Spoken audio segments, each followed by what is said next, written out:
5th last week, which is very impressive for considering how stacked it was. So yes, it was very stacked. Zero was here. He found his way to 5th. So now, in his way is Unibrownies, the Zero Suit Samus main, who is arguably one of the best in our scene. This is the highest contrast I've ever seen.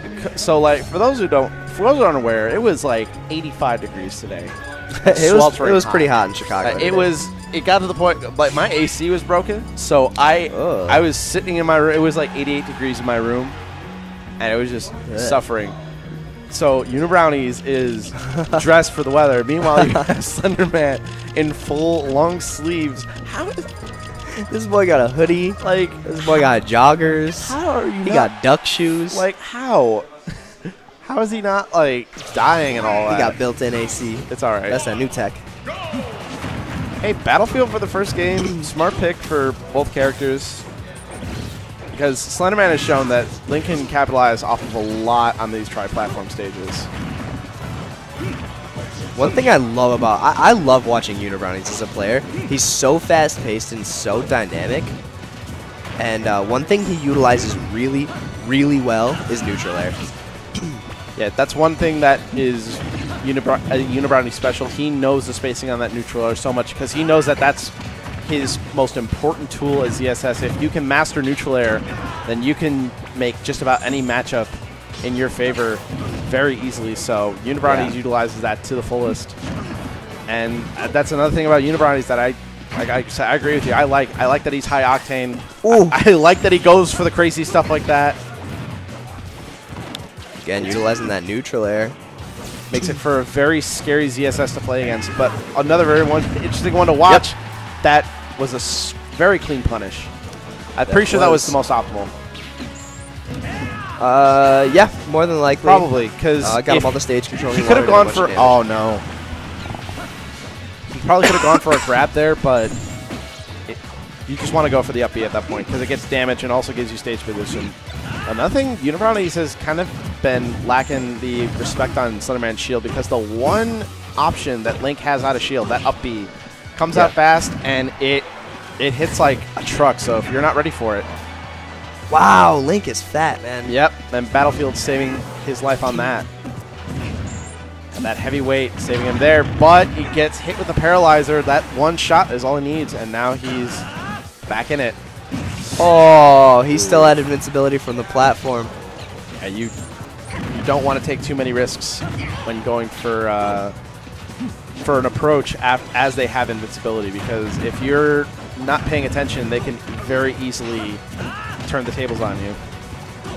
Link's Nair looking like a chic now. Ooh, wow, you need to not respect that down there at all right there. You got to respect it because it lasts for such a long time where if you're not ready for it, but oh no, on the top platform, this is ZSS where that's the ZSS where it gets very scary. And air dodge, looking for it again. He was ready for that. He had all those options covered as he was landing, wanting him to float into the up air, but he held out just long enough for it to auto-cancel when he lands, so he just immediately up smash, and that spells light out. And you can hear the crowd out there going crazy. As Chromecast catches up out there. Yep.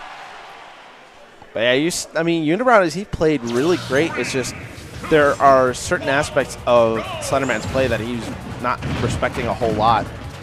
Yeah, he wasn't respecting the up B out of shield, and he wasn't respecting Link's aerials. He was getting hit with a lot of lingering neutral airs. I think it's just he doesn't quite fully grasp the timing of it and just actually how long Link's aerials stay out. Like, just look at that. Look at it. There it was. I mean, immediate adaptation. Now you see that he's making the adjustment, though. As soon as Slenderman was landing with that down air, he just backed off and waited as long as possible until the hitbox disappeared.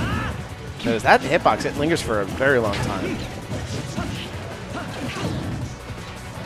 Ooh, using the swing to avoid that. Yeah, I've been seeing Slender go for down air off stage a lot more compared to what he used to. Because you would think that it's not good dash because, well, if it doesn't spike, then I mean they could just run into it, and that gives you better stage, and it gives you an edge guard. That's the most important thing. Yeah. Ooh, he tried for the fancy stuff. Able to get a shield in between the first and second hit. It was a good DI down to get out of that. Paralyzer again. Ooh. Nope. If it was a little bit by the ledge, then it would have been great, but not quite. Ooh, he's out there. Ooh, wow. There's such a good range. Unibrownies is extending his life to the fullest out there. Oh, he had the right idea, but the wrong way. That'll do. No, it again! Oh, no. Oh, no! Oh, Unibrownies, no! Oh, Unibrownie. He's a little bit salty. He's a little bit tilted. That's okay. You can't let that tilt you. You cannot let that get into your skin because Slenderman will run with that all the way. Just gotta hold it and come back from it. There he goes. There he goes. Clean it up immediately. All right. Not that bad. Not that bad. So, but here's the thing I'm missing. You can also tell that Unibrownies is starting to get a little bit miffed because that stock, he could have just up B. That would have been the end of the story. He instead went for a little bit more of the flash in the pan stuff. Yeah, and then missed the up B immediately after, but he's definitely a little bit in his emotions right now, trying to find a way to close this out. Opting for a third up air there rather than going for the boost kick. I like that. He wanted opportunities where he could get more damage instead of trying to go for the boost kick and just resetting that neutral there. That jab looked like it interrupted the up B out of shield there from Slenderman. He's starting to get his frame traps down too. Oh my god! He still had a jump. Still living. He still had a jump. I didn't think he did. That was a very scary situation, and another up B to contest the landing. Slenderman's just got a whole bunch of good options right now, littered all over the course. Back air? That back air is going to close it out. Woo! And a sigh of relief coming out of the man in the far chair. Yeah, Unibrownies, you can tell that he's very happy that he got that. Because that shield break, if it was old Unibrownies, oh man, we might have seen match would have been over the wall. Match would have been. There might have been a big hole. Actually, Ned might just got hit. Yeah. He would have just tossed the controller and Ned would have been knocked out. Number 1 seed knocked out, yeah, literally. Literally. All right, so managing to force a game 3. We're going to Town and City. Interesting pick here. Both of these guys, I know both of these guys like to kill off the top. Slenderman loves those down throw and the lingering up air conversions.